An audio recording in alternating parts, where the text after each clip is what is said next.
gracias por continuar en el desarrollo de este foro internacional Periodismo Integridad Electoral.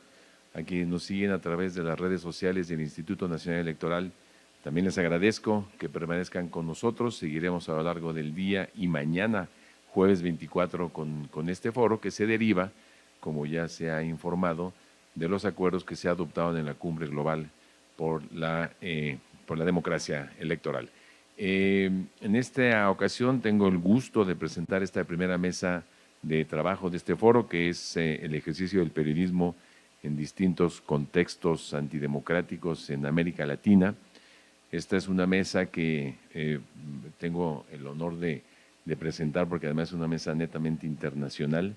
Nos iba a acompañar en esta, pero por motivos de salud, le atacó el bicho, el COVID, a Daniel Izárraga, mexicano él, periodista de larga trayectoria, que no podrá acompañarnos justamente por el padecimiento, y la querida Adela Navarro, directora del semanario Z en Tijuana, que de último momento tuvo que cancelar su viaje a México por cuestiones personales. Esperamos que todo siga bien con ella y con su gente querida. Entonces, quedamos con esta mesa, que voy a dar paso rápidamente para tratar de recuperar un poco el tiempo del programa.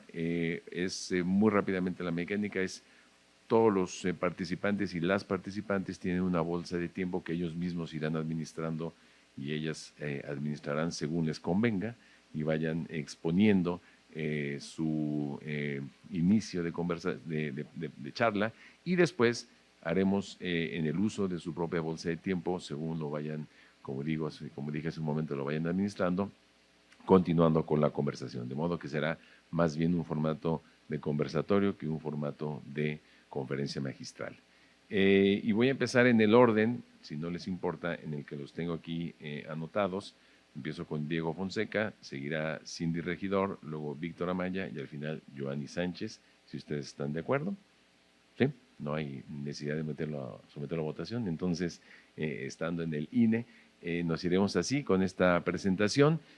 Arranco con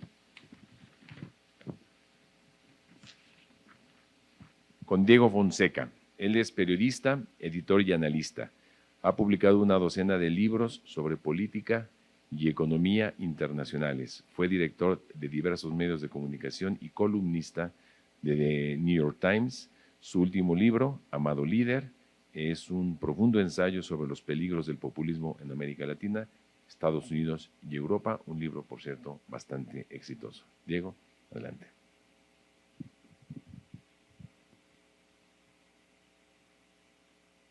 Hola, ahí funciona. Dicen que uno tiene que empezar una charla, una conferencia con algún chiste para captar a la audiencia. Yo no sé si seré suficientemente chistoso, especialmente a partir de ayer. Soy argentino.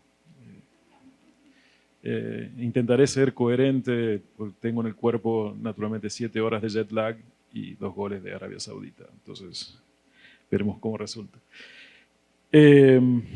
Yo quisiera solamente establecer aquí algunos puntos que me parece que son importantes en la relación entre 3 elementos: periodismo, marco jurídico, político y sociedad civil.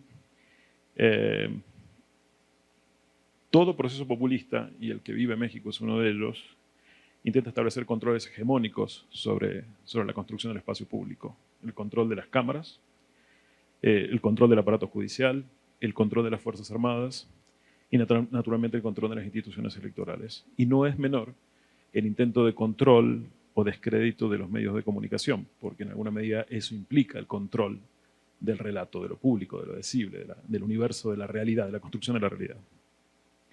Y cierto control del espacio de la movilización pública, tratando de desmovilizar a la sociedad en general, mientras moviliza parcialmente a necesidad, según la necesidad del jefe, a sus seguidores, a los seguidores del amado líder. Digamos. Son todas maniobras y estrategias de destrucción, naturalmente, no son estrategias de construcción, ni siquiera son estrategias de debate, que apuntan a minar la confianza de la sociedad, del público en las instituciones, y a reconstruir, una vez que ha sido destruido este espacio público, nuevamente a medida de la necesidad del líder, ese escenario. Si no se consigue minar la confianza en las instituciones, los procesos populistas han demostrado que también tienen otras posibilidades, que es trabajar sobre el afianzamiento de cierta dimensión autocrática, en el sentido de que si no obtienen el voto de lo público, aún tienen gatillos institucionales, si es que controlan las cámaras, por ejemplo, para forzar cierto tipo de cambios, vía decretos inclusive, más allá de las propiedades de las facultades legislativas. Lo que sí no hay, y esto es sustancial en cualquier proceso de reforma, son consensos. Porque el consenso es un arma democrática, no es propia de la vocación hegemónica.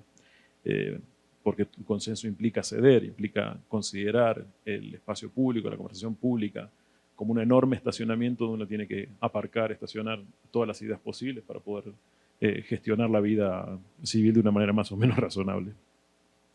Entonces, las reformas populistas son reformas autocráticas, y así ha sucedido en casi todos los procesos electorales o postelectorales en la región, en los que se ha intentado introducir modificaciones a los sistemas electorales o a los sistemas jurídicos, sistemas políticos en general. Esas reformas, como son parte, insisto, de un proceso hegemónico, pretenden la perpetuación del individuo o del movimiento que este individuo dirige. Lo intentó Trump. Trump intentó forzar el sistema electoral, al día de hoy se sigue discutiendo la elección de Joe Biden o no. Bolsonaro ha puesto presión sobre el sistema electoral y judicial en Brasil. Chávez modificó, Víctor lo puede contar mejor, la Constitución. Maduro desconoció una elección y creó una asamblea a su medida para tratar de mantener el espacio político a su medida. En Italia en 2020 hubo intentos por modificar electoralmente de manera populista este proceso. En Argentina, en 1994, la reelección de Carlos Menem llegó después de la modificación de la Constitución,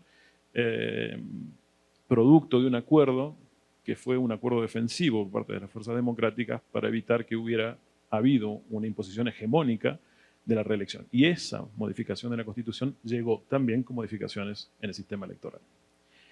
¿Qué sucede cuando un proceso populista empuja la modificación de las instituciones electorales, que en general lo hace para, insisto, beneficiar su propio espacio político, no para el conjunto de la sociedad? Porque todo proceso hegemónico lo que intenta es reducir al mínimo posible el espacio de la contrahegemonía, hacerla inviable políticamente. El principio de todo esto es el mismo. Bajo el argumento de la modernización y de la eficientización del sistema, los regímenes populistas pretenden construir dominio de largo plazo.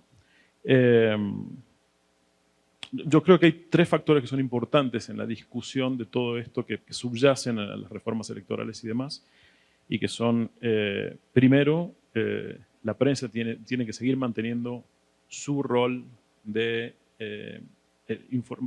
proporcionando información, proporcionando espacio para la denuncia, para el debate y para el análisis.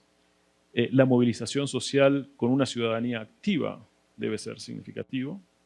Y es imprescindible, porque esto no sucede si no existe esta tercera pata, en particular, que haya líderes políticos capaces de pensar mucho más allá de los esquemas propios de sus propios partidos, para generar el liderazgo suficiente y traducir las resistencias sociales en acciones políticas que faciliten el mantenimiento de las instituciones democráticas y no la conversión del espacio público o del espacio democrático en sí en una pequeña autocracia a medida.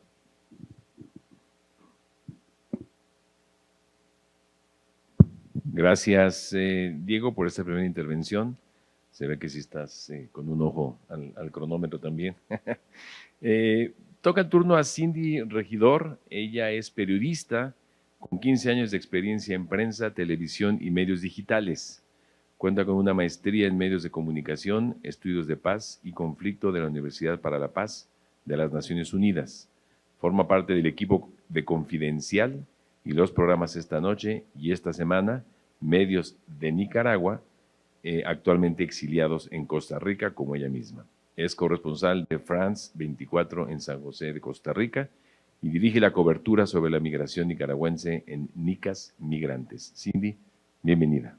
Gracias, un placer estar aquí con ustedes, gracias por la invitación y qué bueno que Diego ha hecho esta oportuna introducción para lo que quiero comentarles sobre la situación en Nicaragua.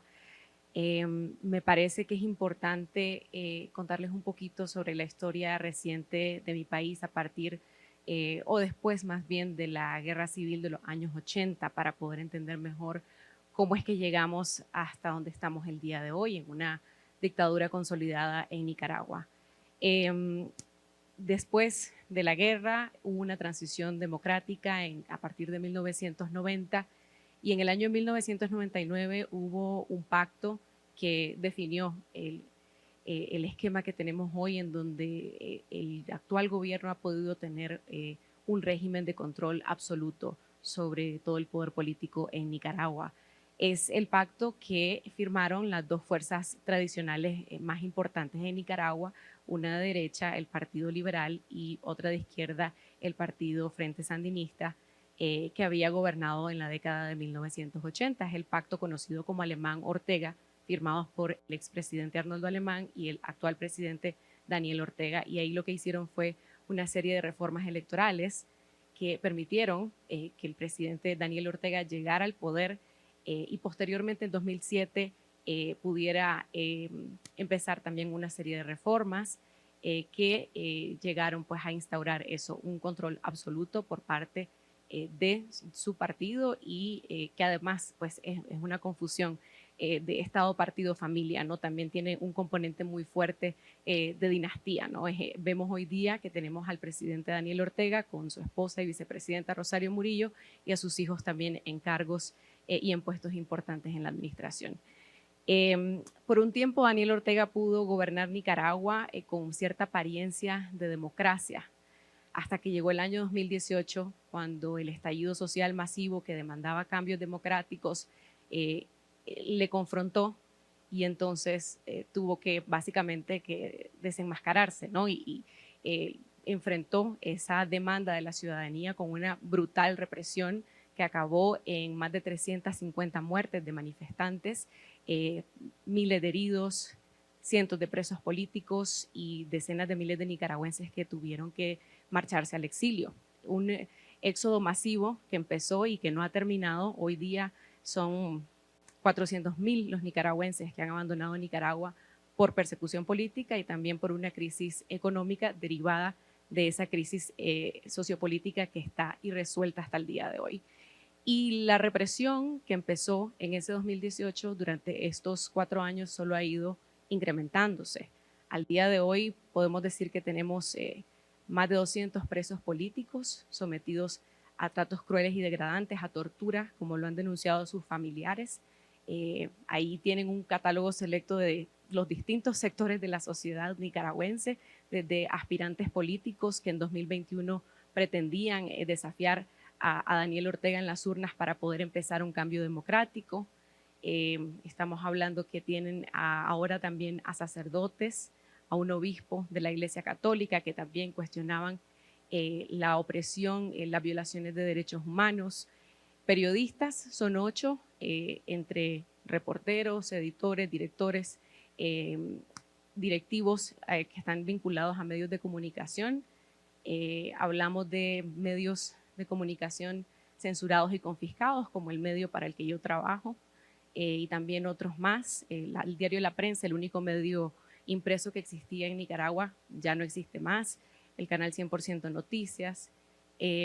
Hablamos también de defensores de derechos humanos, diplomáticos, las fuentes que usualmente nosotros estábamos consultando también hoy día. Ayer justamente encarcelaron a una persona más, un sociólogo que se dedicaba a difundir sus opiniones sobre la política y sobre la situación del régimen y la situación de la oposición. Ayer se lo llevaron preso. Estamos hablando de un país en donde casi que ya la sociedad civil es inexistente de manera formal porque el gobierno ha cancelado más de 2.500 organizaciones de sociedad civil. Estamos hablando de un país en donde además, como hay un control absoluto del régimen en todas las instituciones del Estado a través de la Asamblea Legislativa, ha podido pasar leyes sumamente represivas como la ley de agentes extranjeros, la ley de soberanía y una ley de noticias falsas. Supuestamente castiga noticias falsas, que es para perseguir al periodismo y cualquier información disidente o que no vaya en la línea de la propaganda oficial. Estamos hablando de más de 140 colegas míos que están exiliados y que tienen que hoy día hacer su trabajo desde Costa Rica, de aquí de México, Estados Unidos, España, y en donde no hay ya ni un solo espacio democrático. En Nicaragua no existen, las libertades civiles están completamente conculcadas. Hay un estado policial de facto desde 2018 para impedir cualquier tipo de manifestación, y ese es el panorama, ¿no?, que tenemos hoy día, un panorama sumamente difícil en donde la prensa, que es el tema que nos compete el día de hoy, pues, ha tenido que responder continuando su misión, informando, ¿no?, pero de unas circunstancias sumamente difíciles. En el exilio existen todavía algunos periodistas en Nicaragua que ejercen básicamente desde la clandestinidad, porque ser periodista, salir con una cámara, salir a preguntar inclusive sobre temas que no estén directamente relacionados con política, puede implicar que te lleven a la cárcel, y muchos precisamente por eso han optado por el exilio. Y además, con esa dificultad, que además hoy día hay mucho temor porque las personas sienten que no pueden hablar con los periodistas, no pueden decirnos lo que está pasando en Nicaragua, porque puede llegar esa represalia de que te encarcelen a vos o te encarcelen inclusive a un familiar como una especie de rehén político. Entonces, pues agradezco mucho el espacio. En Nicaragua la situación, como digo, solamente se ha agravado en estos últimos 4 años, pero lamentablemente en las agendas editoriales obviamente van surgiendo nuevos temas y nuevas fenómenos y circunstancias más dramáticas y más difíciles, y de repente cuesta un poco también mantener en la agenda y mantener la atención por parte de la sociedad y la comunidad internacional sobre lo que ocurre en Nicaragua, que es sumamente dramático. Gracias, Cindy, por esta primera intervención. Ya nos contarás cómo se ejerce el periodismo con más detalle ahora mismo en las actuales circunstancias nicaragüenses. Toca el turno a Víctor Amaya, director de espaja.com, portal de verificación y fact-checking de Transparencia Venezuela, que cuenta con apoyo de la Unión Europea. Él ha sido galardonado con el premio de la Sociedad Interamericana de Prensa a la Excelencia Periodística en 2017, en 2 categorías en 2018 y una mención especial en Derechos Humanos en 2019. Participó en las investigaciones globales Pandora Papers y FinCEN Files. Víctor, bienvenido. Esto está prendido. Hola, muchas gracias. Muchas gracias, Rubén. Bueno, Diego decía una gran verdad, siempre recomiendan comenzar con un comentario gracioso, pero también recomiendan a veces comenzar, cuando no se tiene lo gracioso, con algún dato, ¿no? Yo les traigo 3 datos para enmarcar parte de esta conversación. Lo primero es decirles que en Venezuela hace una década había más o menos unos 200 periódicos impresos a escala nacional.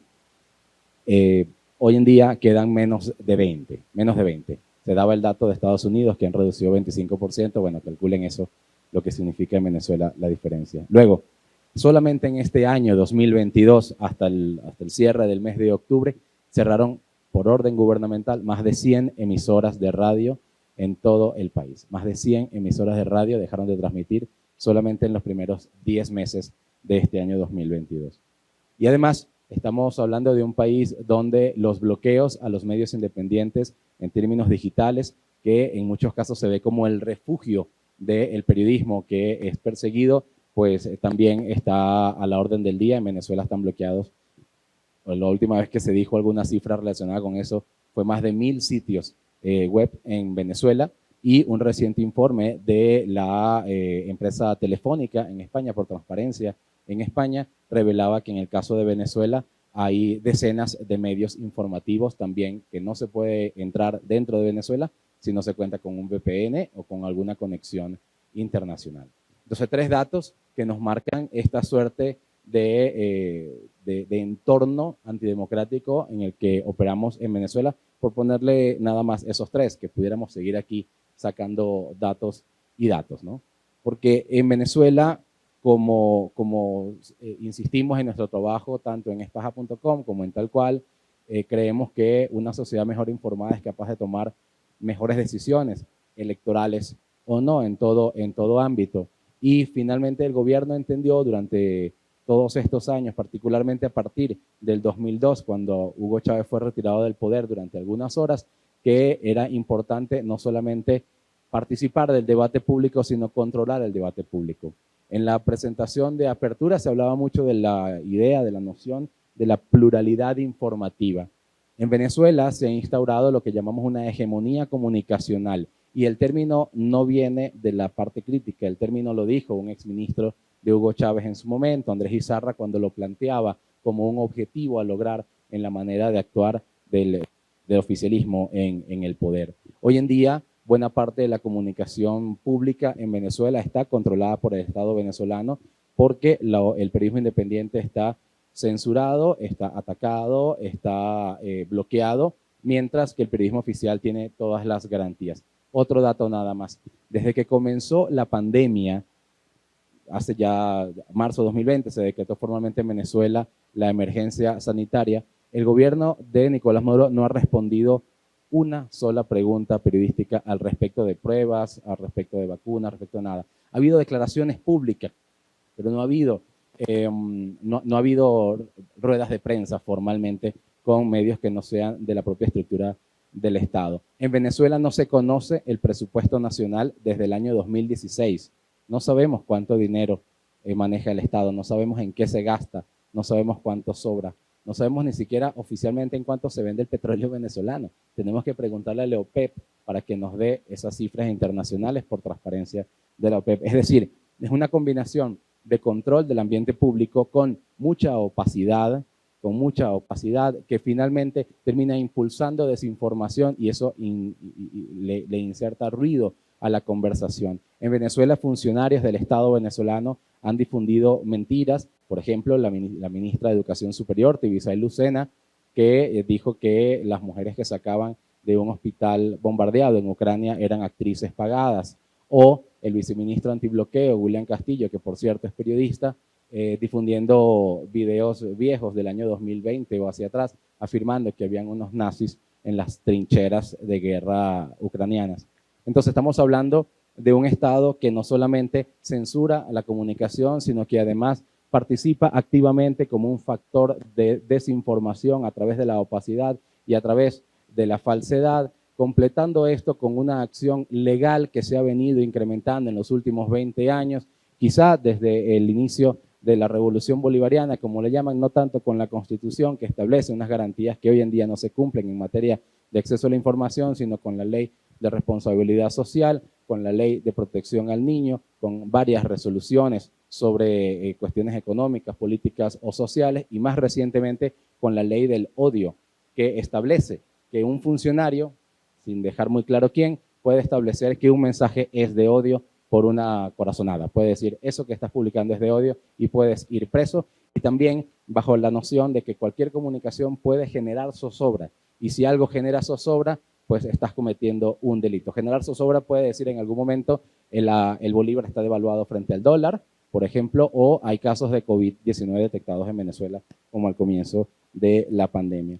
Venezuela es hoy en día una sociedad muy mal informada, que ha perdido la posibilidad de generar ese tejido social utilizando la prensa o la comunicación entre las propias comunidades, donde la gente va rasguñando donde puede la información que consigue, bien sea a través de WhatsApp, bien sea a través de redes sociales, y que, como les decía, en ese andamiaje jurídico que se ha ido impulsando, el Estado también, el oficialismo ha ido entendiendo eso, y por eso se está planteando hoy en día una discusión sobre una ley de redes sociales, una modificación de la ley del ejercicio del periodismo, y también una ley de agentes extranjeros muy similar a la que se aplicó en Nicaragua, muy similar a la que tienen en Cuba también, sobre, bueno, quien recibe fondos internacionales, y eso incluye organizaciones periodísticas, tienen que registrarse so pena de estar sospechosos de recibir dinero para el terrorismo o para el lavado de recursos, de dinero. Entonces estamos hablando de una sociedad que tiene esas características y que, sin pretender acá decir que es una alerta de lo que puede pasar, yo creo que buena parte de lo importante no es solamente ver la situación en el punto donde se está hoy en día en cualquiera de nuestros países, sino también el camino que se ha recorrido, porque es como aquella fábula del sapo que está dentro de la olla que se va calentando el agua, ¿no? Y no se da cuenta cuando ya está hirviendo. Todo ese cambio, incluso andamiaje jurídico legal sobre el tema de la comunicación, ha venido y ha coincidido con cambios en el sistema electoral, también desde el punto de vista legal. En 2005, en 2010 y en otros momentos ha habido modificaciones a las leyes electorales, a la ley de procesos electorales, a las resoluciones, las maneras que trabaja el Consejo Nacional Electoral. Y como vemos, una cosa no contraría a la otra, sino que se va acompañando. Y siempre decimos que la democracia va más allá de lo electoral. La democracia también es entender cómo se maneja nuestro país, cómo nos manejamos como sociedad y cómo se comportan quienes están al mando de las instituciones. Y seguiremos conversando. Gracias.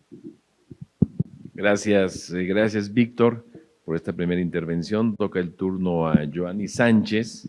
Ella es filóloga y periodista, creadora del blog Generación Y o Y, directora del medio digital 14ymedio.com. En 2008 fue galardonada con el Premio de Periodismo Ortega y Gasset en la categoría de trabajo digital. Fue seleccionada por la revista Time entre las 100 personas más influyentes del mundo en la categoría Héroes y Pioneros, y su blog fue incluido entre los 25 mejores del mundo en una selección hecha por esa misma revista junto a la cadena CNN. Joanny. Muchas gracias por esa presentación y gracias a todos los que han hecho posible que esté hoy aquí frente a este micrófono. Justamente ayer, cuando venía en el vuelo desde La Habana hasta aquí, hasta Ciudad de México, miraba hacia los lados y me percataba de que la mayor parte de los más de 150 pasajeros que venían en el avión iban en un viaje sin retorno. Por las pertenencias que llevaban, por las conversaciones que tenían, era evidente que se trataba de migrantes cubanos que estaban emprendiendo la ruta que irónicamente se llama en nuestro país ir a ver los volcanes. Ir a ver los volcanes se le conoce la ruta que, aunque utilice un tercer país, termina en Managua para empezar desde allí el camino por tierra hasta llegar a la frontera sur de Estados Unidos. En un año, 224,000 cubanos han llegado a la frontera sur de Estados Unidos, a lo que podría agregarse un número indefinido que ha llegado por mar, otros tantos que se han ido a Europa o a cualquier otra latitud con tal de escapar de la isla. Y estando allí mirando eso, me volví a hacer la misma pregunta que nos hacemos siempre. ¿Por qué la gente se va de Cuba? ¿Por qué vivimos en una isla en fuga? Y claro, la primera respuesta que se le ocurre a cualquiera es la economía. La crisis económica permanente en la que hemos vivido millones de cubanos durante décadas y décadas. La falta de expectativas por progresar, mejorar, tener una vida digna con un trabajo digno o poder sostener una vida decente con un trabajo decente. Pero hay mucho más, mucho más. La falta de libertades, y yo no descartaría el temor, el apuro, la prisa que tienen muchos cubanos de salir de la isla ante que en unos días se implemente, entre en vigor el Código Penal, un nuevo Código Penal que empezará a funcionar en el próximo mes de diciembre y que se plantea como una vuelta de tuerca a la vigilancia, al control y al recorte de las libertades individuales y ciudadanas. En el medio de ese huracán represivo está la prensa independiente. Este nuevo Código Penal no solamente mantiene algunas de las restricciones que ya hemos conocido por décadas en Cuba sobre el ejercicio del periodismo independiente, como puede ser, por ejemplo, la imposibilidad de obtener recursos en el escenario nacional y la satanización cuando se obtienen estos recursos para mantener los medios desde el extranjero, la difusión de noticias falsas, el concepto de difamación de figuras públicas o partidistas. No solamente mantiene eso, sino que también recorta aún más el ejercicio del periodismo para lo que ellos llaman el intrusismo o los intrusos profesionales si no se tiene una autorización gubernamental para llevar a cabo un trabajo reporteril.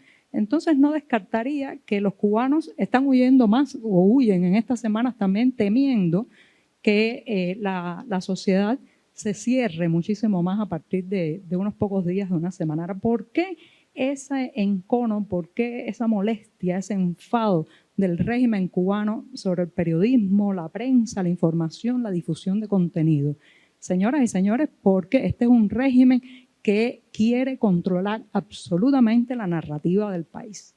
Y así lo logró durante décadas, logró tener un monopolio absoluto sobre todos los medios nacionales, la difusión de información, la creación de titulares y lo que se decía sobre el país dentro y fuera de las fronteras nacionales. Yo siempre pongo el ejemplo que las primeras imágenes de la caída del muro de Berlín, yo las pude ver 5 o 6 años después de que se había derrumbado el muro, porque fue cuando lograron entrar a Cuba. O sea, nos escamotearon la caída del muro de Berlín y así nos escamotearon muchas cosas.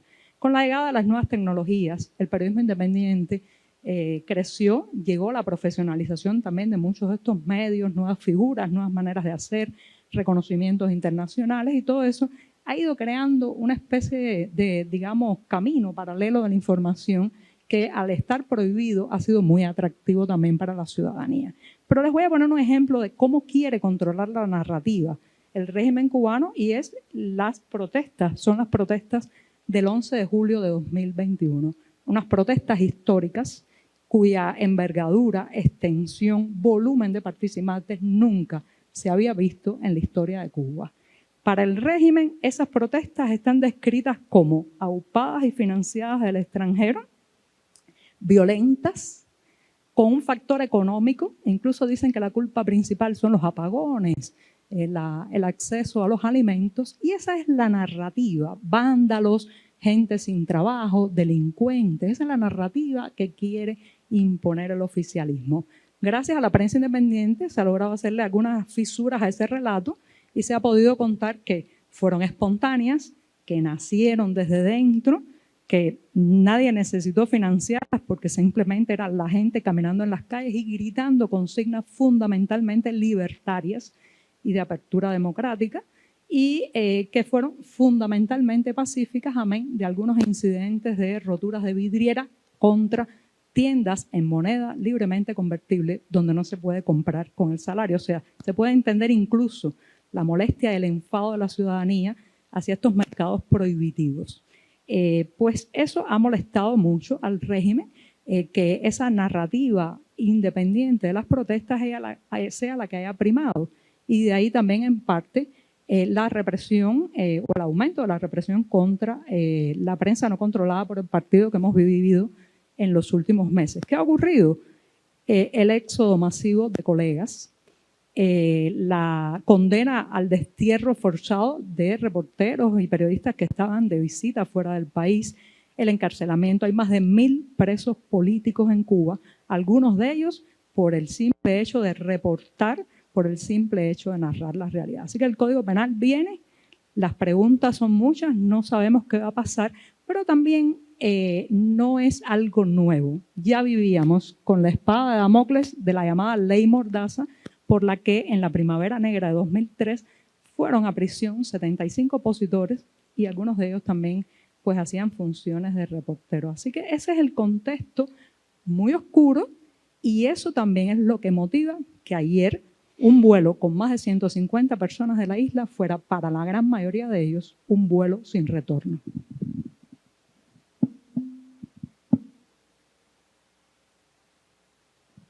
Muchas gracias, Joanny, por esta primera intervención. Abrimos el espacio entonces para la siguiente ronda. Ustedes ya son libres de levantar la mano y tomar la palabra en el orden que ustedes quieran. Solamente permítanme robarles un par de minutos, que desde luego no se los vamos a descontar a ustedes, porque además yo ni tengo, para poner un poco de contexto que tiene que ver con la situación tanto de las condiciones económicas en las que se desarrolla el periodismo en nuestra región, como del desencanto por la democracia. Tanto Joanny como Cindy, como Víctor han hablado de las difíciles condiciones para ejercer el periodismo en sus respectivos países, pero en el resto de la región la comunicación enfrenta también problemas ingentes que tienen que ver, primero, con una pobreza galopante en nuestros países, esas promesas incumplidas de la democracia que tienen que ver con la desigualdad y la pobreza o la pobreza extrema, los bajos niveles educativos, que eso todo el continente o el subcontinente, la inseguridad que afecta a amplios segmentos de la sociedad. De aquí en México y sobre todo a nivel municipal cada vez hay una conflictividad mayor, lo veremos más adelante en una de estas mesas sobre ejercicio periodístico e inseguridad, pero es un tema que la propia democracia no ha podido afrontar en nuestros países, el desabasto de medicamentos, la cobertura de salud, que problemas son de toda la región latinoamericana y que tiene que ver con algunas de las promesas incumplidas por parte de la democracia. Y del otro lado, el descontento generalizado con la democracia, según las últimas encuestas que tenemos a la mano de Latinobarómetro, en donde se indica justamente que no necesariamente se opta por una solución de gobierno autoritaria, no es el sentido común entre quienes han sido consultados por Latinobarómetro, pero sí un desapego hacia la democracia, hacia las reglas democráticas que han sido, digamos, establecidas en nuestras sociedades, y sobre todo, y quizás lo más doloroso, una indiferencia política. Ya no importa, parece ser, según los resultados del Latinobarómetro, quiénes gobiernan, qué partido llega al poder, basta con que llegue por métodos más o menos democráticos, pero fuera de eso, un poco les da lo mismo quién llegue al poder o quién ocupe el poder político. Y esta indiferencia puede ser parte del sustrato que tiene que ver con el ataque a los órganos encargados de llevar a cabo las elecciones, a las autoridades electorales, porque parecería que se busca que esto mine, digamos, la credibilidad en los mismos procesos electorales, ¿no? Lo pongo como parte del debate, de la conversación, porque en estas circunstancias estamos todos en la región latinoamericana y además los tres países que acabo de mencionar, Nicaragua, Cuba y Venezuela, en condiciones internas aún más críticas y más agudas. ¿Quién toma la palabra? Adelante, Víctor. Sí, gracias. Justamente todo ese retrato que planteas recuerda básicamente lo que se decía en Venezuela en los años 90, de cómo la democracia no atendía ninguno de esos problemas. Y la opción que optó o la opción que tomó la gente mayoritariamente fue darle inicio a una revolución que venía a cambiarlo todo. Y que en sus primeros años, particularmente entre los años 2006 y 2011, por allí, aprovechando un boom de petróleo que puso el barril de petróleo en $100 y demás, sació muchas de las inquietudes a partir del reparto de dinero.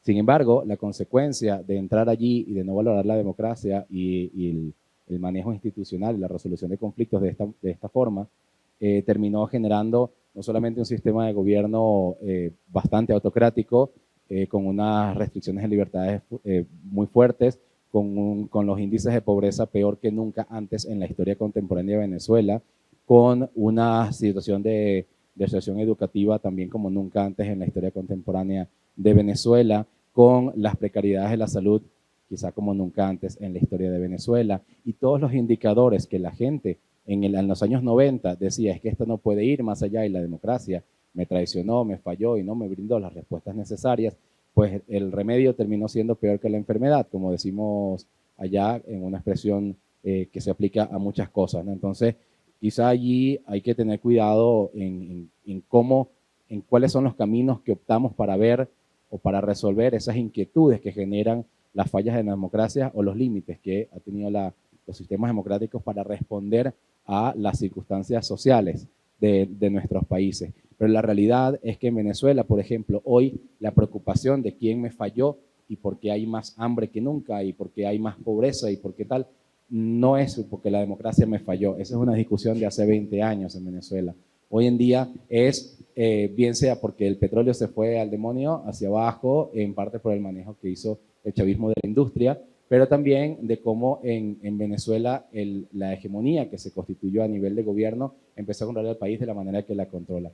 En el año 2021, según Transparencia Venezuela, se calcula que los ilícitos de la economía, estamos hablando de contrabando, drogas, etcétera, equivalieron al 20% del Producto Interno Bruto de todo el país. 20% en ilícitos económicos. Entonces, mosca con estas cosas de la democracia me traiciona y entonces me doy un salto al vacío porque el remedio de nuevo puede ser peor que la enfermedad.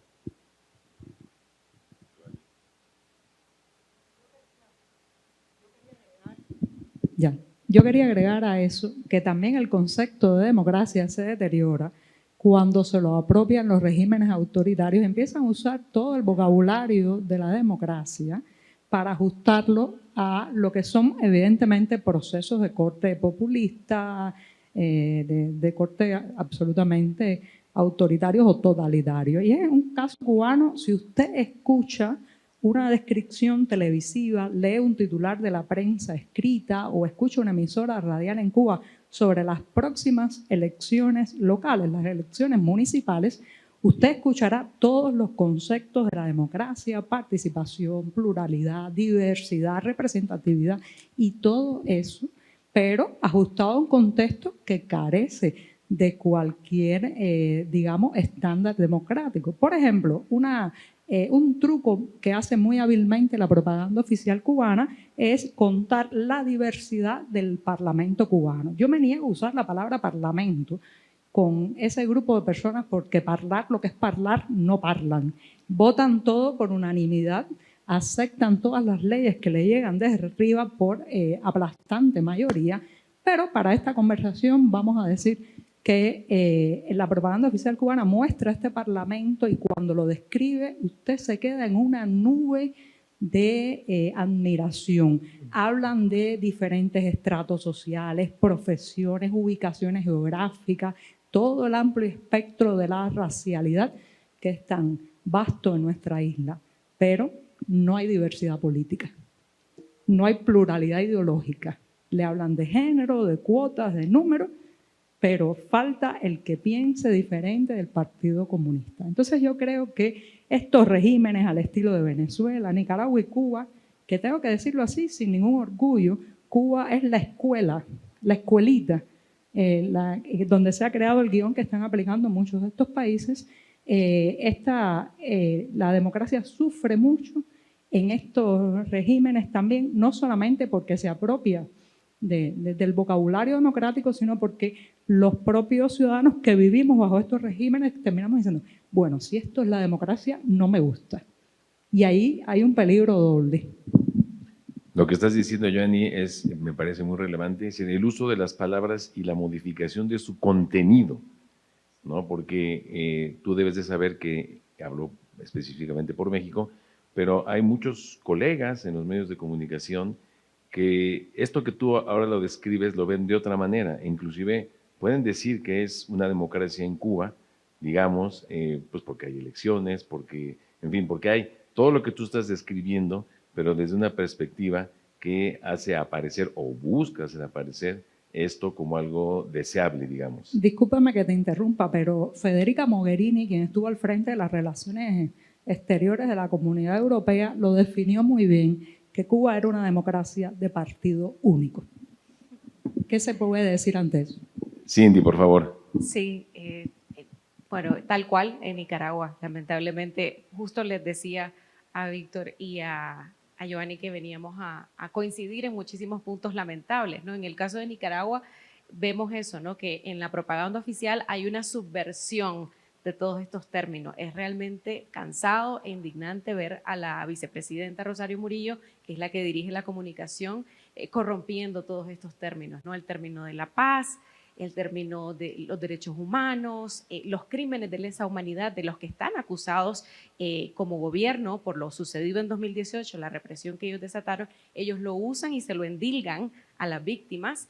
El término de la democracia, nosotros tuvimos hace poco unas votaciones, no fueron elecciones municipales en noviembre pasado y entonces ellos lo que dicen es que Nicaragua vota por la paz y se arrogan el derecho de decir quiénes son ciudadanos, quiénes son nicaragüenses y quienes no, ¿verdad? Y quienes no son, quienes disienten de alguna manera, entonces están atentando contra la soberanía, ¿verdad? Que es otro de los discursos que están muy de moda entre los gobiernos populistas de izquierda y de derecha.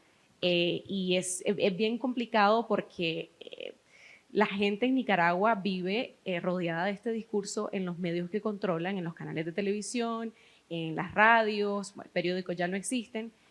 Por fortuna en las redes sociales, los medios de comunicación tenemos la responsabilidad y el compromiso de rebatir esa propaganda. Y yo creo que en Nicaragua sí sería bien difícil pensar que después del shock de lo que vivimos en 2018, ver una represión tan brutal, decir, no, realmente no nos gusta la democracia. No, la gente más bien se arriesgó, puso sus vidas en riesgo y en muchos casos quienes están privados de libertad por tener democracia, una democracia de verdad. Yo creo que realmente el discurso no llega a calar tanto, tal vez la gente más bien tiene mucho temor y se autocensura a la hora de contestar en estas encuestas, pero más bien en Nicaragua ha sido esa más bien la lucha, ¿no? Recuperar qué es la democracia, que fue esa probadita que tuvimos en los años 90 y que luego se vino al traste pues por toda esa descomposición de la que les hablaba. Y yo creo que pues también, como decía Giovanni, en Nicaragua pasa lo mismo con la migración. La migración es el retrato en el que este gobierno y este régimen se ve como un fracaso. Los nicaragüenses vienen a países en donde hay democracia, donde hay libertad, donde pueden tener oportunidades de una mejor vida y sin duda eso no se los ofrecen estos regímenes autoritarios. Son 7 millones de venezolanos que se fueron en este año, en los últimos meses han sido 164,000 nicaragüenses y ya Giovanni también hablaba de unas cifras que no puede de ninguna manera estos regímenes decir, esconderlas, ¿no? Están ahí, están esos hogares quedándose vacíos en estos países. Muy bien, ¿quién quiere hacer uso de su tiempo? Adelante, Diego. Quedo yo. Hay tanto ahí de lo que han tirado. Estamos ante las 3 experiencias de populismo autoritario más significativas de la región, ¿no? Cuba, la madre de todas las batallas, digamos, Nicaragua y Venezuela. Pero también hay otras experiencias de populismos que no llegan al extremo de la conversión de un proceso hipotéticamente revolucionario en una dictadura sin cortapisas bajo la fachada de la ficción democrática, ¿no? Están los llamados autoritarismos competitivos, ¿no? que intentan obtener otro espacio en los que la contrahegemonía todavía es posible, y también hay otros intentos de populismo que no logran no logran transformar completamente el espacio de lo público ni en autorismos competitivos ni en dictaduras. Autoritarismos competitivos hoy entraría en buena medida Nayib Bukele en El Salvador. Lástima que no esté Daniel para poder abundar un poco más en detalles. Y después tienen los otros procesos populistas. ¿A qué voy con esto? Que en realidad, si esto ha sucedido es porque en algún momento, el populismo es producto de una falla democrática. El populismo es una aberración democrática. Y si existe es porque en algún momento todo lo que le precedió ha fallado.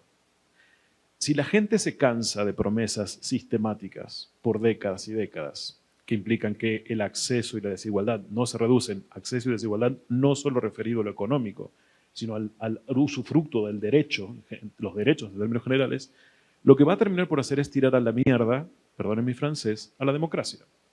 Y elegirán estas ficciones democráticas muy bien trabajadas, en las que se transforma la idea de la representatividad por la democracia basista o la democracia directa, que no es sino otra cosa que el líder consiguiendo que le aprueben sistemáticamente, como pasa en el Parlamento cubano, aquello que el líder necesita que le aprueben.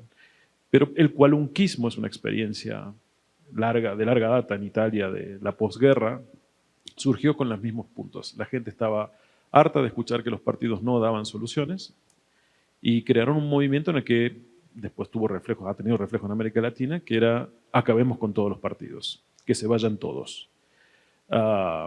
Y terminaron por desestructurar el sistema de partidos y transformaron en una fuerza política muy importante que logró espacio dentro del Congreso. Después lo que sucedió es que, lo que suele suceder es que para poder existir, los cualunquistas, los líderes cualunquistas tuvieron que empezar a acordar con los partidos que existían, con lo cual la base terminó por dejarlos de un lado. Hay tanto que me voy a terminar yendo de un lado para otro.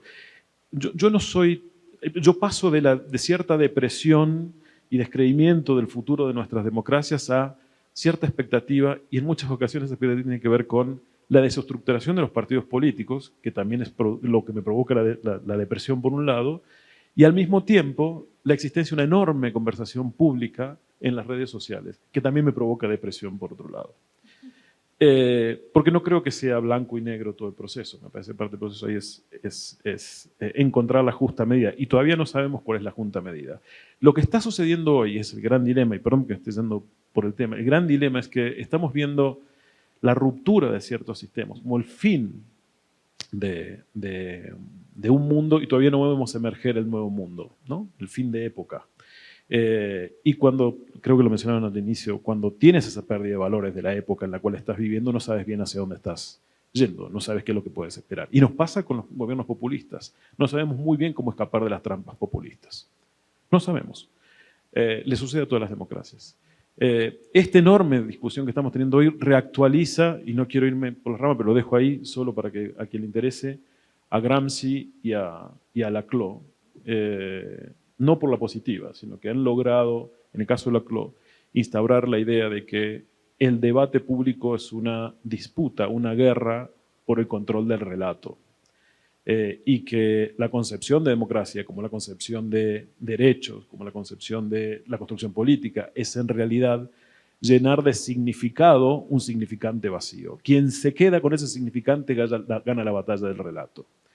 Por supuesto, el gran valor que tiene, ya que tú eres filólogo, sabes mejor que yo, el gran valor que tiene esa discusión desde este otro lugar es que el lenguaje no es pétreo, es vivo, por ende la disputa es eterna y también se la puede cambiar por el otro lado. Yo tengo mucha fe en la sociedad civil, pero necesitamos que más allá de eso, como dije al principio, haya capacidad dentro de los actores políticos para traicionar aquellos espacios superestructurados en los que están, y empezar a trabajar junto a la sociedad civil de otro modo. Se rompen los procesos políticos por los intersticios que generan. Es como el agua cuando la gente está descontenta. Del mismo modo que tumban democracias, también la quieren recuperar. Y quizás es el tema, o una parte central del tema, Diego. Algunos dirán que mientras unos van, otros vienen, ¿no? Regímenes cuyas estructuras democráticas permitieron el advenimiento de líderes autoritarios, y otros países que hoy en día, nos estamos constatando aquí, no se ve la luz al final del túnel. Es decir, ¿qué va a pasar en Nicaragua? ¿Qué va a pasar en Venezuela? ¿Qué va a pasar en Cuba después de tanto tiempo, ¿no? En medio de ello, la falta de libertad de expresión de la que hablaba Joanny, pero del otro lado, el advenimiento de estos populismos que empieza a tener fenómenos similares de autoritarismo o de poca tolerancia, digamos, con la crítica. Víctor. Sí, un apunte nada más. En Venezuela, algunos académicos hablaban de autoritarismo competitivo más o menos hasta 2018, y de allá para acá, autoritarismo cada vez más hegemónico, porque bueno, antes había las elecciones y aunque los resultados por la modificación electoral no siempre eran equilibrados, pero bueno, estaban allí y eran reconocidos por casi todos los actores, ¿no? Yo creo que una de las cosas importantes que surgen de estos espacios de discusión y los que se puedan poner a andar es qué hacemos y qué hace el periodismo en estos contextos, ¿no? O sea, cómo participamos de esa conversación y cómo nos inscribimos en esa conversación sobre la democracia, porque tenemos muchos retos por delante. Está el reto de la desinformación, en el caso venezolano, en los otros aquí también pasará. Los propios actores gubernamentales son actores activos, desinformantes, ¿no? Pero ¿cómo atajamos esa conversación y nos imbricamos en ella para combatirla? ¿Y cómo hacemos que ese match con las inquietudes, sí, democráticas, de una sociedad, particularmente en Venezuela, la gente no ha dejado de votar, cada vez votan menos, pero no dejan de votar porque no creen en la democracia, sino porque entienden que el voto, de la manera que está planteado, no es democrático. Entonces, si hay una conciencia, hay un sustrato de deseo democrático que está allí, y creo que parte del reto de los medios de comunicación y del periodismo en general, en principio, por supuesto, es subsistir en estos contextos, existir para poder participar de ese diálogo, pero finalmente impulsar esas conversaciones y esos debates y esos espacios que brinden luces también a esto, para que la lucha por la narrativa no sea solamente entre los poderosos. Sí, Giovanni, si me permites, y no les importa, Jaime Abello quiere hacer un comentario. Lo primero que quiero hacer es un reconocimiento al trabajo que ustedes hacen, de gran admiración, porque lo hacen desde la adversidad y lo hacen con gran valentía, o desde el exilio, como es el caso de Cindy, desde el caso de una normalización falsa, como es el caso de Armando en Venezuela, o definitivamente desde el caso de una resistencia increíblemente erguida y digna, en el caso de Giovanni frente a un estilo que conocemos perfectamente hace mucho tiempo. En segundo lugar, quiero plantearles una pregunta que tiene que ver con la comunicación en general, y es que me doy cuenta que uno de los caminos para empezar los recortes es el argumento de la justicia comunicativa. Hay un castigo que hay que hacerle a los medios que han sido dominantes y que han hecho parte, digamos, de los regímenes oligárquicos, y supuestamente fomentar una comunicación que, entre otras cosas, teóricamente yo obviamente lo comparto, pero al final se termina muchas veces convirtiendo en una estrategia de control comunicativo, de fomentar, sobre todo, digamos, los medios comunitarios, por los que hemos luchado tanto, fomentar, obviamente, otro tipo, digamos, de iniciativas, y allí se cuela, naturalmente, una argumentación que al final la gente compra. Es decir, mucha gente termina diciendo, es cierto, los medios tradicionales son, y luego no se distingue quiénes son tradicionales. Entonces yo quería pedirle una reflexión sobre, en primer lugar, sobre la eficacia de hacer periodismo desde la resistencia. Segundo, sobre el problema de cómo la justicia comunicativa se está convirtiendo en una de las vías para instalar el autoritarismo o la hegemonía comunicacional. Y finalmente, y perdonen que haga tantas preguntas, pero me parece increíble el uso que algunos, es decir, no olvidemos que este problema no es solo América Latina, esto es global. El señor jeque de Qatar es un déspota, tan déspota como los cualquier otros, y está haciendo lo que ahora llaman sport washing, llevando a Qatar la Copa Mundo y presentando una imagen amable, y es impresionante cómo en las redes sociales y en TikTok el jeque, después con el bautizo además de Infantino, de que el problema es Occidente, que durante 300 años, o sea, la justicia, entonces, y China ni hablar, pero yo ahora veo a Maduro, y Maduro tiene, por ejemplo, una estrategia en TikTok, es el hombre más simpático del mundo, que va con su señora por todos lados, repartiendo regalos navideños. Entonces ahí estamos en la guerra de narrativas a la que se refería Diego. Hay un alud digamos, de uso del protagonismo comunicacional por parte de estos líderes, aquí y en todos los confines de todos los continentes, que realmente dulcifica su imagen y confunde, y la gente al final termina jugando, es decir, se vuelve todo como una baba simpática, y donde esta gente, ¿qué piensan de eso? Perdonen lo extenso. Adelante, gracias Jaime. Giovanni, por favor. Empezar respondiendo por la última, porque justamente tiene relación con lo que iba a decir antes de pasar a la pregunta, y es que todos estos populismos y todos estos sistemas autocráticos, a pesar de que en un nivel utilizan la represión, la satanización, la cárcel, el castigo y la amenaza, en la superficie tienen que mostrar que hay un enamoramiento de la población, que hay una fascinación, porque en realidad son grandes, digamos, hipnotizadores de sociedades y tienen que mostrar ese embelezo de la ciudadanía hacia ellos. Y eso lo logran en el caso cubano con el uso, como dices, de esta justicia mediática, podemos decir, al inicio del proceso revolucionario, donde se satanizaron, se estigmatizaron, se lanzaron todos los insultos y todos los residuos posibles sobre la prensa republicana, que era una prensa muy diversa, muy vasta, con todas las características de una prensa de la primera mitad del siglo XX. Pero ahora eso se ha trasladado a la prensa extranjera. O sea, ya en ausencia de medios nacionales que se impriman y se distribuyan, que no sean totalmente afiliados al Partido Comunista, pues ese proceso de intentar matar la prensa se hace con los medios extranjeros sobre todo. Y hay un proceso que también es que el medio extranjero que se radica en Cuba tiene que cumplir con las líneas, entrar por la canalita, como diríamos, y al final la actuación de estos corresponsales extranjeros, que el humor cubano no ha pasado por alto su situación y los ha rebautizado como corresponsables extranjeros.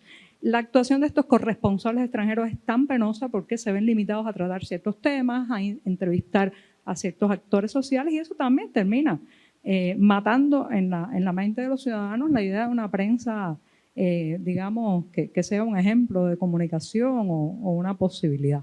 Pero yo diría, para agregar algo, que en el caso cubano yo estoy esperanzada. Bueno, yo vivo en La Habana porque estoy esperanzada, ¿no? Si no hubiera hecho mis maletas hace mucho tiempo. Pero estoy esperanzada porque esa construcción que llevó décadas al castrismo a hacer, de que era una revolución, de que era un modelo de justicia para todos, de que la isla era la isla de la utopía, de que la igualdad, de que las oportunidades, eso se destruyó. Y se destruyó en parte por el trabajo de los reporteros independientes, por arrojar luz en aquellas zonas donde el oficialismo no quería arrojar luz y que no quería que se contara. Cada vez más le cuesta menos trabajo a la gente articular esa palabra, que es la palabra para definir al régimen de La Habana: dictadura, al pan pan, y a la dictadura, dictadura. Y eso es un proceso irreversible. Entonces yo estoy esperanzada que, finalizado el hechizo, roto el hipnotismo, el camino hacia un proceso liberalizador y aperturista puede no estar tan lejano. Diego, por favor, y luego continuamos acá con... Sí, también con lo último que plantea Jaime, que tiene que ver con esa incertidumbre de qué pasa con la gente que cree o que le lanzan estos TikToks y demás, y una ficción comunicacional enorme. Qatar es el último ejemplo. En el 78 la dictadura argentina, para la Copa del Mundo, contrató una agencia de PR en Estados Unidos para blanquear su imagen a nivel internacional, bajo el eslogan "Los argentinos somos derechos y humanos", mientras a cuadras del Estadio Monumental de Núñez, donde se jugó la final de la Copa del Mundo, había un campo de concentración, de detención y desaparición de personas. Entonces, sucede, va a seguir sucediendo. ¿Por qué? Porque sigue todo espacio político necesita justificarse y legitimarse de algún modo. Ahora, del lado de la sociedad, lo que tenemos hoy es, por la proliferación de... Las redes sociales e Internet produjeron un descentramiento enorme. Desintermediaron a la sociedad, entonces corrieron a los medios del centro de la construcción y del control, si se quiere, o la curación de la agenda de lo publicable. Entonces hoy lo que tienes es una atomización de productores de sentido. La gente produce, cada uno es su propio vocero, porque si tiene cuenta de TikTok, su cuenta de YouTube, su cuenta de Twitter y demás, puede ser su propia multimedia. Pero esa misma atomización lo que termina por generar en la proliferación de contenidos que hay es incertidumbre, fluidez, saturación, porque estás rodeado de múltiples cosas. ¿Cómo controlar eso? ¿Cómo reducir esa incertidumbre? Se habla muchísimo del rol de los medios, lo suele hacer la ultraderecha o los populismos en general, del rol de los medios con ese poder omnímodo. Lo han hecho cada uno de los populistas, atacar a la estructura de medios tradicionales. Cuando en realidad, si uno mira la elección de 2016 y observa cómo el grueso de la prensa tradicional de Estados Unidos sistemáticamente fue revelando las tropelías de Trump, Trump nunca debió ser electo y sin embargo ganó. Entonces los medios no tienen un poder omnívodo, absoluto y demás. En realidad, lo que la gente termina por tomar decisiones y consume información en función de sus preferencias preexistentes. Y lo que los medios hacen o las redes sociales terminan por hacer es reforzar una actitud que ya la gente tiene. Si yo creo en si tengo ciertas tendencias autoritarias, muy probablemente terminaré por comprar discursos autoritarios. Si lo mío es el liberalismo, muy probablemente apoyaré el liberalismo. Pero sí existe la posibilidad de confusión, porque en la liquidez informativa, en la liquidez de expresiones que tenemos hoy, es muy difícil terminar por filtrar. ¿Dónde se termina por filtrar?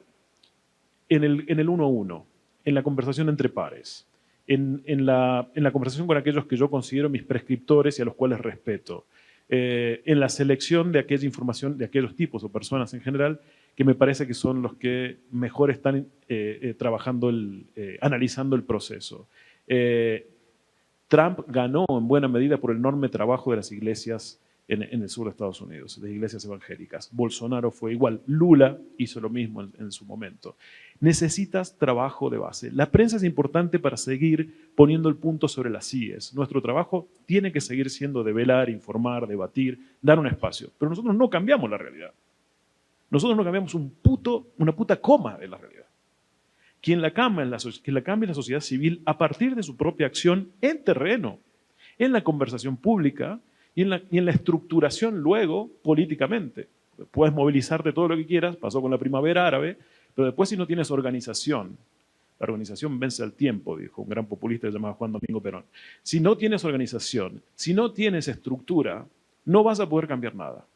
Y lo mismo sucede, la estructura solidifica cosas, petrifica, me quedan 2 minutos y quiero terminar esto, petrifica conceptos. Necesitas en algún momento petrificar. Del mismo modo pasa con la información. En algún momento hay que retirarse de la saturación informativa para pensar.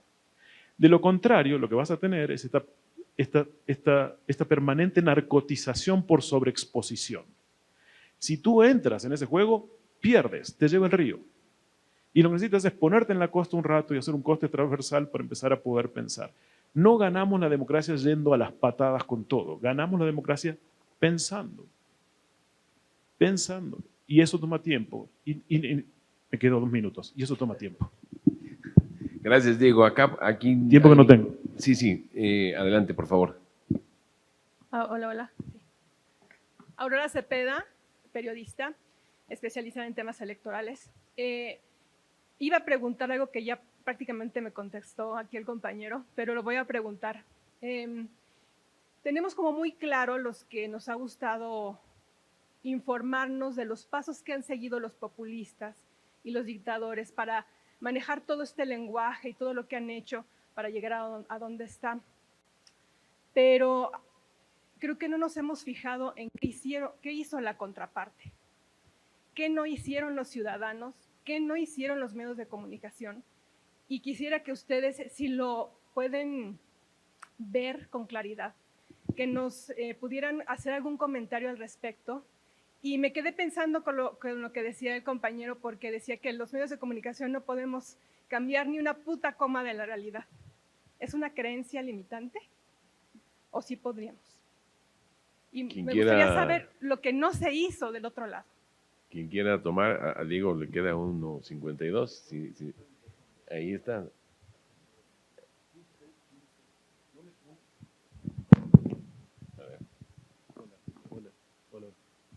No me hagas un bar con los 2 minutos que me quedan.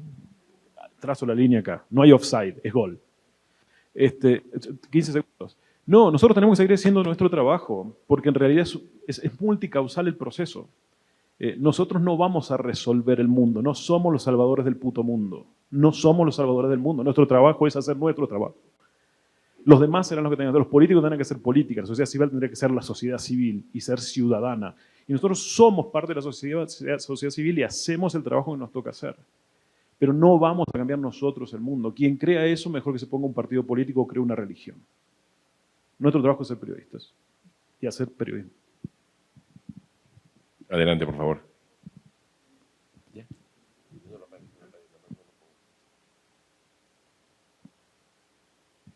Sí, buenos tardes a todos. Soy Félix Muñiz de la revista Punto Aéreo. Al escuchar sus exposiciones me ubicaron como si estuviéramos viviendo en el siglo pasado. Todas esas cosas que les está ocurriendo pasaban en aquel siglo, mientras hoy ya la globalización y todo dicta otras cosas. Preguntarles si han perdido la libertad, si se ha perdido la libertad, y qué función tiene la burguesía también en esto, porque no he escuchado qué papel juega la burguesía en esta dialéctica de que el pueblo manda, el pueblo es el que tiene que decidir, pero si ese pueblo está inconforme es porque una burguesía lo ha castigado. Entonces, también me gustaría saber si también habría que concientizar a la burguesía para que se equilibraran las fuerzas. Gracias. ¿Alguien del panel que quiera tomar la palabra por ahora? Bueno, aquí teníamos otra. Si nos ayudas con el micrófono, Lupita, por favor, aquí. Perdón. Solo quiero decir algo, no nos olvidemos que una de las funciones que tienen estos cambios es generar nuevas élites, nuevas burguesías. En Venezuela son expertos en boliburguesías. Lupita, si nos acercas acá el micrófono, por favor. Acá, mira, Lupita, aquí. Gracias. Hola, hola, ¿qué tal? Bueno, buenas tardes. En primer lugar, muchas gracias por estar acá. Mi nombre es Ernesto Núñez. Felicidades por lo que exponen acá. Muchas gracias, Giovanni, Cindy, Víctor, por su resistencia, diría yo, a nombre del periodismo, o como periodista, de verdad, muchas gracias por lo que hacen, por su trabajo. Y Diego, pues también muchas gracias por esta exposición. Y simplemente preguntar, la verdad es que, por ejemplo, en México vivimos en una situación muy extraña actualmente en la que los que antes eran periodistas oficialistas, hoy son o se presentan como los periodistas más críticos, y los que antes eran los periodistas más críticos hoy respaldan al régimen, algunos bajo quizá una convicción personal y genuina de que vivimos una transformación y la caída de una burguesía y de un régimen neoliberal, en fin, otros por otras razones. Pero yo quisiera preguntarles en el caso de Giovanni, Cindy y Víctor, un breve comentario solamente sobre qué enfrentan en ese sentido en cuanto a medios. Todo régimen tiene sus medios afines, sus periodistas afines y periodistas que son oficialistas por convicción, ¿no? Algunos por interés económico, pero ¿qué enfrentaron quizá al principio de este proceso de desdemocratización, diría yo? Digo, el caso cubano es mucho más complejo, pero es evidente que todo régimen tiene sus medios oficialistas y su periodismo, ¿no? Gente que hace periodismo a favor de un régimen. ¿Qué piensan acerca de ese tema? Víctor, Cindy.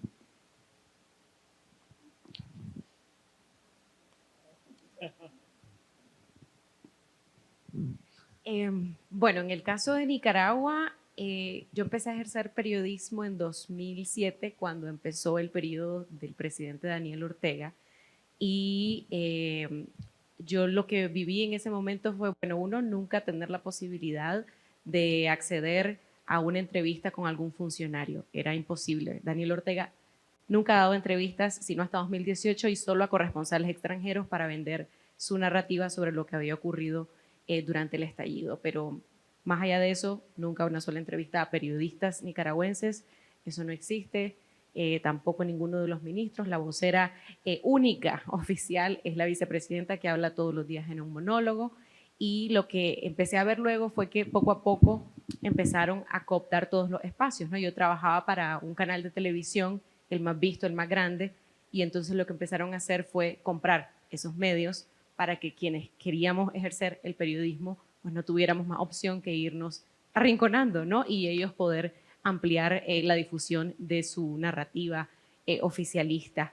¿Y qué pienso de los colegas? Bueno, sinceramente yo te digo, me cuesta mucho trabajo reconocerles como periodistas, o sea, en todo caso tal vez serían voceros o relacionistas públicos, pero de ninguna manera creo que son periodistas, porque no responden a las necesidades de las audiencias, de la ciudadanía.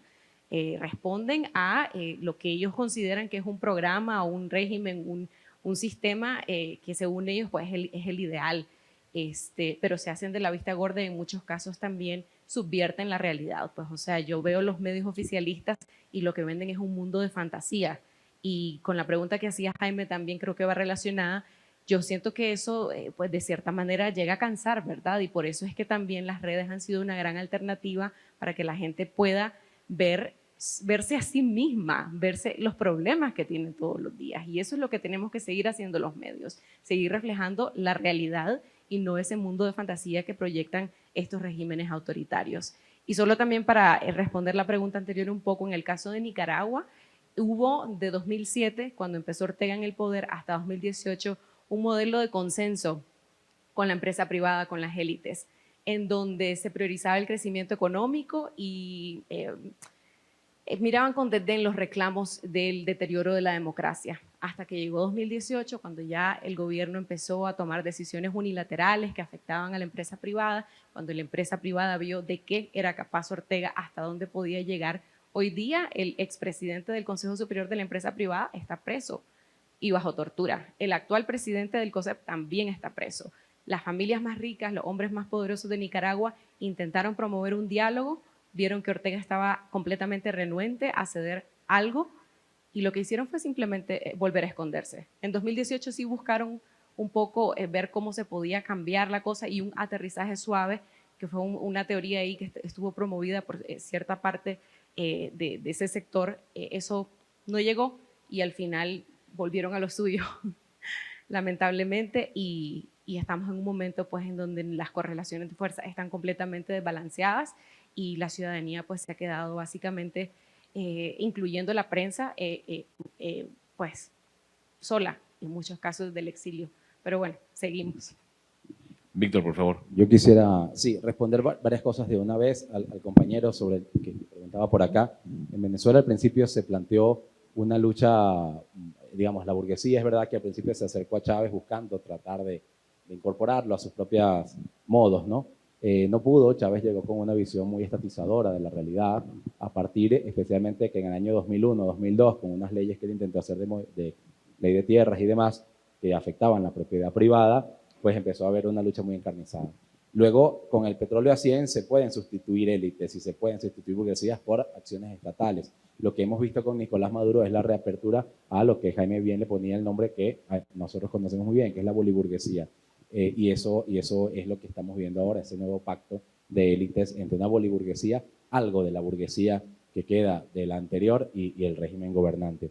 En el caso de los medios, eso se vio también al principio, los medios hegemónicos, llamarlo de alguna manera, controlados por capitales privados, fueron calificados de enemigos y fueron arrasados. El canal más visto del país, Radio Caracas Televisión, cerró. El periódico de mayor trayectoria en Venezuela, El Universal, fue comprado y entregado al chavismo. El periódico más antiguo de Venezuela, que ni siquiera estaba en Caracas, en el Zulia, Panorama, desapareció por completo y vino como ese arrastre, ¿no? En Venezuela hoy en día el mejor periodismo se está haciendo desde plataformas independientes, pequeñas, de alguna manera autofinanciadas, dirigidas directamente por periodistas, o sea, controladas por periodistas y no necesariamente por capitales, ¿no? Y eso habla de esa respuesta que ha tenido ante ese escenario, pero también de los retos que se tiene para darle sustentabilidad y sobre todo crear mayor alcance y formación de siguientes talentos, porque entre la migración y la crisis económica y el deterioro de la formación en general educativa en Venezuela, pues el periodismo también se ha ido desmoronando en ese sentido como carrera, como opción de vida, ¿no? Sobre el tema del rol de la burguesía, yo creo que caemos en el tema de la sociedad civil, como preguntaban por allá, y finalmente el periodista o el periodismo en general, yo insisto, tiene que servir para informar mejor, porque una sociedad mejor informada toma mejores decisiones y una sociedad civil que tenga los elementos para organizarse, porque está bien informada, podrá atender los impactos reales que tengan tanto los regímenes gobernantes como las burguesías o los distintos factores de poder en juego. Y la pregunta del compañero, mira, te lo pongo así, hay gente que estudió conmigo en el aula de clase en la universidad que hoy en día tienen cargos de dirección en medios públicos, en medios que dependen directamente del Palacio de Miraflores. Y esa es una discusión pendiente en Venezuela. ¿Qué pasará el día de mañana cuando, o sea, qué hacemos como gremio? ¿Cómo nos entendemos a nosotros mismos para saber marcar entre quién se dedicó al periodismo? con alguna ingenuidad en algún caso, con alguna entrega por otro caso, quién se dedicó a ser propagandista de pleno, quién estaba defendiendo qué. Eso es una discusión pendiente. Desde el punto de vista humano es muy doloroso ver a compañeros que estuvieron en la silla al lado, compartiendo trabajos académicos, que hoy en día están entregados a ser propagandistas del régimen. Pero bueno, en los autoritarismos al final se pervierte todo, ¿no? Y eso también. Joanny, por favor. Sí, para responder la pregunta, debo aclarar una cuestión temporal también, que en el caso del castrismo ha sido tanto tiempo que le ha dado, ha tenido sobrada cantidad de años para crear estos medios que son en realidad cajas de resonancia. Y lo ha hecho de una manera muy sofisticada y constante, hasta el punto de que ahora mismo la posibilidad de que una persona que quiera hacer un periodismo objetivo, pegado a la realidad, incisivo, pase todos esos filtros que comienzan con las pruebas de aptitud para entrar a la facultad de comunicaciones, que es más que pruebas de aptitud desde el punto de vista del lenguaje, el vocabulario, la capacidad de recopilar testimonios o informaciones, pasan por un filtro ideológico muy estrecho.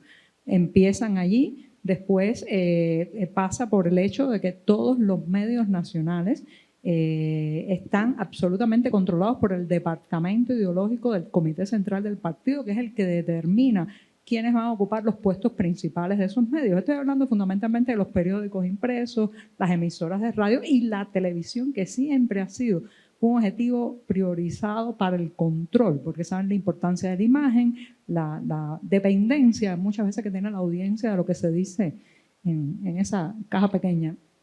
Entonces, ahora mismo es muy difícil porque son varias generaciones, capa sobre capa de filtrado y control, que se escape alguien y que de pronto pues lance el gran reportaje crítico sobre las finanzas militares en el turismo. Eso es impensable. Sí, ha ocurrido que periodistas que se formaron en esa escuela finalmente dan el paso hacia el periodismo independiente y terminan publicando esos reportajes, esas investigaciones en medios ya no controlados. La mayoría de ellos, lamentablemente, ahora ya no están dentro del país porque sufren el acoso, la presión, el estigma, las amenazas e incluso las detenciones arbitrarias. Pero el castrismo sigue teniendo voceros, cada vez más penosos y cada vez por menos tiempo. Porque este es un sistema al que no solo le gusta que lo aplaudan, sino que le gusta que lo aplaudan con entusiasmo. Entonces, cuando empieza a ver a sus voceros titubear, ya lo saca de escena y entonces ocurre un proceso muy interesante también. Algunos de ellos terminan en el ostracismo, en el olvido, otros hacen las maletas, emigran y al otro lado del mar se convierten en los más acérrimos críticos del castrismo. Así que todo eso lo hemos vivido. Hemos tenido que aprender a perdonar también. Yo he tenido personas que han desbarrado sobre mí en la televisión nacional, en el horario estelar, me han llamado terrorista de la palabra, han azuzado los odios contra mi persona, han puesto en peligro a mi familia y después han emigrado y cambiado absolutamente el discurso. ¿Se puede perdonar esas cosas? Bueno, yo creo que eso es una decisión personal de cada cual, pero el periodismo en Cuba ha sido asesinado. En Cuba no matan periodistas, pero nos mataron el periodismo. Gracias, Joanny. Tenemos poco tiempo también ya para lo que les queda a nuestros panelistas. Adelante, por favor. Gracias, Gabriela Campos, de Cultura Colectiva. Y bueno, creo que es importantísimo tomar en cuenta la labor que hace el periodismo, que hacen los medios de comunicación, pero también es muy importante tomar en cuenta que cada cabeza, cada persona tendrá su propia ideología, su propia integridad o sus propios sentimientos para estar dentro de lo que le conviene y lo que le convenga a su persona. Pero también es muy importante hablar de realidades, esa realidad que a veces nos ocultamos por no querer saber lo que está pasando en el mundo, lo que está pasando en nuestra sociedad, lo que está pasando en nuestra casa. Entonces creo que la labor de este periodismo, de estos medios de comunicación, es siempre hablar con la verdad, decir lo que está pasando y abrir estos canales de realidades que a veces se nos ocultan, y es muy triste darnos cuenta que a veces somos un pueblo que está acostumbrado a pan y circo y que nos están dando una cosa por la diversión, por no darnos cuenta de lo que está pasando en nuestra sociedad, en nuestro entorno, incluso al lado, en nuestro mismo empleo, en nuestra misma casa. Y creo que es importante que los medios de comunicación siempre estén hablando de lo que está sucediendo en la realidad, aunque haya hoy tanta apertura por las redes sociales. Creo que no hay que dejar de lado la realidad y va a ser muy difícil y será una batalla que tendremos que estar luchando todos los días, pero hay que estar hablando con la verdad. Y además, evidentemente, los medios de comunicación tradicionales, los nuevos medios de comunicación como son las redes sociales, la parte digital, vamos a estar en una guerra constante, pero no hay que dejar de lado lo que queremos y estar abriendo los ojos a lo que esperamos como sociedad, como comunidad, porque esta parte autoritaria hay que ver cómo nació. Nació de estar en una constante lucha de poder, de querer llegar, y cuando ya está en ese poder se olvida lo que pasó detrás. Entonces creo que hay que estar hablando de estas nuevas aperturas, de lo que pasó para que no vuelva a suceder. Yo creo que es bien importante no perder de vista esto. Y yo de verdad los felicito porque la parte periodística es muy importante, pero es una batalla constante todos los días contra todas las ideologías, contra todos los pensamientos y que no hay que dejar de lado. Yo creo que sí se puede lograr, pero hacer una batalla constante de todos los días y contra todos, porque la unión y la apertura y sobre todo educar, la educación es lo que nos va a salvar y nos va a abrir a estas nuevas acciones. Muchas gracias y felicidades. Muchas gracias. Voy a aprovechar porque quedan pocos minutos y para no alargar el programa, si me hacen favor de pasar el micrófono aquí, tomamos este último comentario y dejamos que los panelistas concluyan con sus tiempos y un mensaje final. Gracias. Sí, Alejandro Meléndez de Periodistas Unidos. Quisiera preguntarles esta cuestión. Nosotros en México ya hemos visto esta censura de todo tipo de colores, sabores y demás, desde los empresarios que pues nos censuraban en los periódicos, nos tuvimos que salir de los periódicos, ahora con este régimen de la 4T también.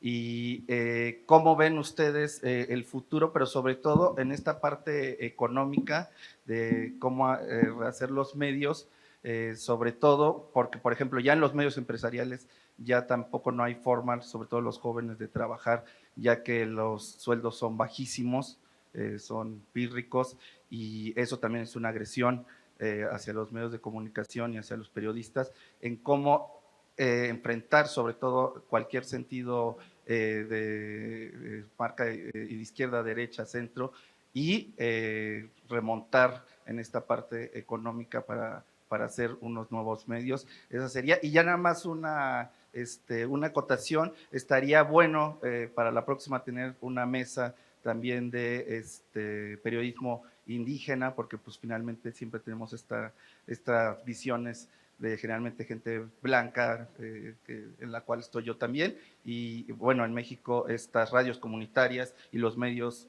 indígenas tendrían que estar en estas mesas para dar toda la cobertura. Nada más. Gracias, y tomo nota de este último comentario que haces. Muchas gracias. En sentido inverso a como comenzamos, si les parece, Joanny, arrancarías tú con el último tramo de tu intervención y tiempo, minuto y segundos que te quedan.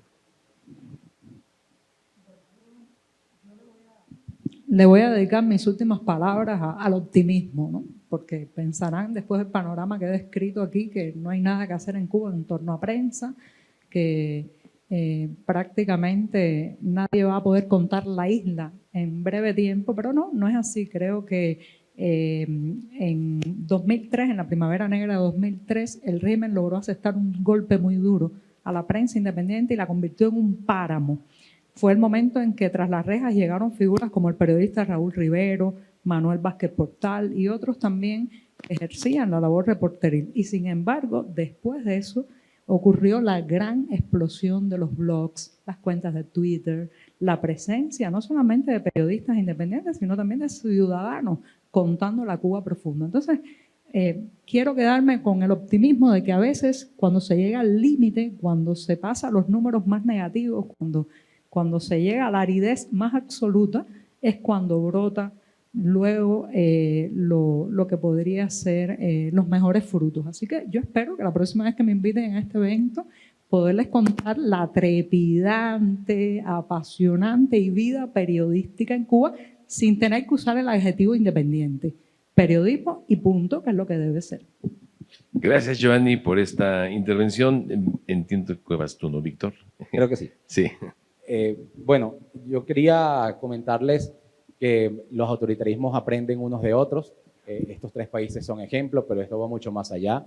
Venezuela forma parte, lo reveló un estudio de la Universidad de Oxford, de mecanismos de propaganda y de intervención en mensajes de conflicto político en otros países junto a Rusia, Turquía, Vietnam y otras cosas. En Venezuela hay granjas de bots, hay granjas de cuentas de comportamiento no auténtico en redes sociales y demás.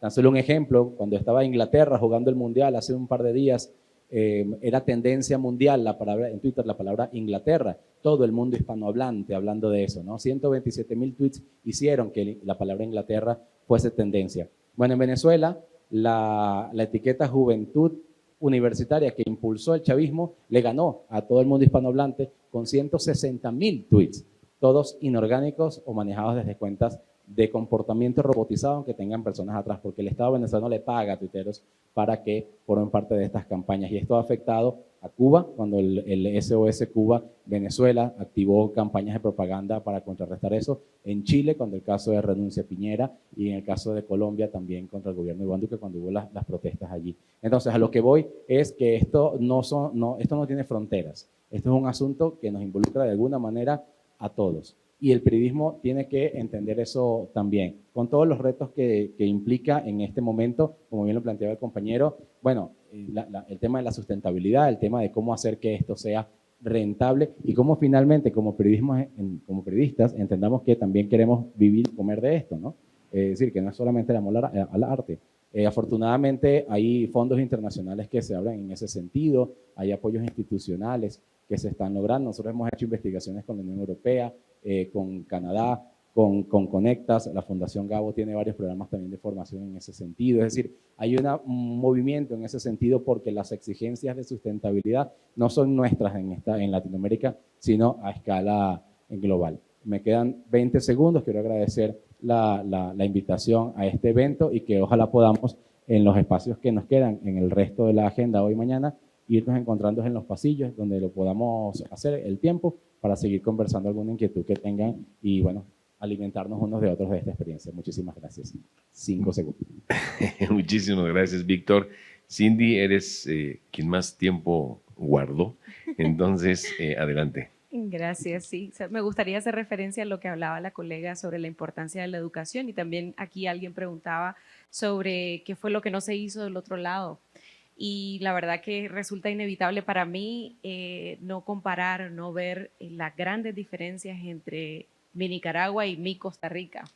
Tengo 7 años de vivir allá y he visto cómo son como las hermanas que tomaron rumbos muy distintos, ¿verdad? Y he visto cómo eso ha sido en parte, en el caso de Costa Rica, gracias a que hay un enorme apego por estos valores de la democracia y de los derechos humanos. No todo es perfecto, eso no es cierto. No es cierto que todo sea perfecto, no es cierto que sea el país más democrático del mundo y donde haya 0 violaciones a los derechos, pero sí es cierto que hay un empoderamiento de la ciudadanía por esos valores. Hay un aprecio profundo, un respeto profundo por la democracia y lamentablemente eso no se dio en Nicaragua. Después de la guerra en los 80, en la transición democrática, yo creo que se pensó que con que tuviésemos elecciones iba a ser suficiente para echar a andar ese andamiaje de la democracia y se nos olvidó cultivar en las escuelas, en el sistema educativo, de qué se trataba la democracia y de qué manera me implica a mí como ciudadana, como ciudadano. Entonces, esas son de las cosas que creo que debemos y podemos rectificar hacia el futuro. Y para cerrar un poco sobre la conversación del futuro del periodismo, sobre todo en estos contextos tan difíciles, lo que preguntaba el colega sobre la supervivencia en este momento es súper complicado, además de lo que ya mencionaba Víctor. Yo creo que el reto es también buscar cómo engancharnos en lo que nos ofrecen las plataformas digitales, ¿no? Que es donde están la gente, que es donde están los ojos. Nosotros tenemos que hacer mejores esfuerzos para poder continuar teniendo y captando la atención de esas audiencias. Por supuesto que sí. Hay oportunidades. En el caso de Confidencial hemos intentado, por ejemplo, enfocar nuestros esfuerzos en YouTube para poder monetizar. No se hace un montón de dinero, no es cierto, pero hay algo por ahí de rentabilidad con el contenido que estamos produciendo. Un programa de membresía para también decirle a la audiencia, hey, me puedes apoyar. No solamente quiero que me dejes el comentario, también el periodismo cuesta plata. Los periodistas tienen que comer, necesitamos el apoyo. Y por último, sí me gustaría también cerrar haciendo como el llamado a las audiencias en todas partes, en toda Latinoamérica, en la misma Nicaragua, uno en las fuentes, que sigan contándonos qué es lo que pasa para nosotros poder seguir denunciándolo de una manera segura para ellos y de una manera rigurosa. Eso es bien importante. Es cierto que los canales abiertos a través de redes sociales en donde la misma ciudadanía puede difundir un video funciona, pero en muchos casos también se necesita de la verificación y del el bagaje que tenemos los periodistas para poder hacer una mejor entrega de esa información, que confíen en nosotros, que se acerquen, y también a las audiencias, eso, que nos sigan consumiendo, que sigan apoyando, porque realmente también esto no lo podemos hacer solos. En Nicaragua el periodismo es una de las últimas trincheras de la democracia, pero eso no lo podemos levantar y sostener solamente los periodistas. Muchísimas gracias, Cindy. Por último, Diego, por favor. Quiero hablar también sobre el futuro. Se ha planteado aquí la cuestión de qué va a suceder con los medios. Yo creo que las cosas no están escritas en piedra, jamás. Si algo es la historia, es un proceso. Creo que lo sustancial para los medios independientes tiene que ver con dos factores: sostenibilidad y diferenciación. Y la sostenibilidad implica profesionalizarse en la gestión. No sirve solamente ser un emprendedor porque quiero montar el medio del cual puedo decir lo que quiero decir. Es necesario aprender a gestionar un medio. Y eso significa en muchas ocasiones que no pueden decir lo que quieren decir. Tienen que trabajar como gestores antes que como periodistas. Segundo, diferenciación. Hacer lo mismo que hacen los otros no les va a acercar recursos ni lectores. Es necesario tener escala, es necesario ofrecer algo que sea distinto. Por eso es preciso pensar, y eso vale tanto para los medios independientes como para los medios tradicionales, fuera de la caja de confort, de la zona de confort. Hay que ser creativos. Y aquí viene la idea de que lo pétreo no existe. Ese pensamiento original tiene que ver con la idea de que el agua siempre encuentra el resquicio para poder hacer presión y encontrar su camino. Si quieren un ejemplo de que las cosas pueden llegar a cambiar, lo tienen acá. Cuba, Nicaragua, Venezuela. Se puede seguir haciendo periodismo, solo hay que empezar a cambiar el modo en que creemos que lo estamos haciendo. Pues muchas gracias a Diego Fonseca, a Víctor Amaya, a Cindy Regidor y a Joanny Sánchez por esta espléndida, gracias, este espléndido panel de intercambio de puntos de vista. Gracias a todos los que de los aquí presentes intervinieron, de verdad muchísimas gracias. No queda mucho tiempo para un receso de café, así que apúrense porque en muy pocos minutos empieza la siguiente mesa: elecciones, violencia y ejercicio del periodismo en México, que va a moderar el consejero electoral Martín Faz, a quien desde ya le doy la bienvenida. En unos minutos más les pedimos a los panelistas si nos pueden regalar aquí al frente, Joanny, por favor, exacto, una fotografía.